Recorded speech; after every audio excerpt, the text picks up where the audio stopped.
नमस्कार मित्रांनो, मनोरंजन सृष्टीतून यावेळी अत्यंत वाईट बातमी समोर आली आहे। कारण एका तरुण सुंदर अभिनेत्रीचे हृदयविकाराने दुःखद निधन झाले आहे। तर चला जाणून घेऊया कोणती आहे ती अभिनेत्री व काय आहे संपूर्ण माहिती। या अभिनेत्रीचे नाव दिव्यांका सिरोही असं आहे। दिव्यांकाचं अवघ्या 30व्या वर्षी हृदयविकाराच्या तीव्र झटक्याने निधन। मंगळवारी रात्री तिला राहत्या घरी त्रास जाणवू लागला, मात्र काही काळाच्या आतच तिची प्राणज्योत मालवली आहे। तिला आलेला हृदयविकाराचा झटका इतका तीव्र होता की डॉक्टरांनी तिला उपचारादरम्यान मृत घोषित केले आहे। दिव्यांकाच्या निधनाच्या बातमीनंतर आता सिने इंडस्ट्रीत शोककळा पसरली आहे।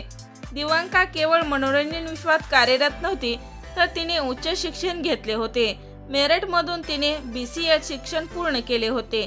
त्यानंतर तिने सिक्कीममधून MBAचे शिक्षण घेतलं होतं। कलेची आवड असल्यामुळे ती या क्षेत्राकडे वळली होती आणि अल्पावधीतच लोकप्रियतेच्या शिखरावर असताना अचानक काळाने घाला घातला आणि क्षणार्धातच होत्याचे नव्हते झाले आहे।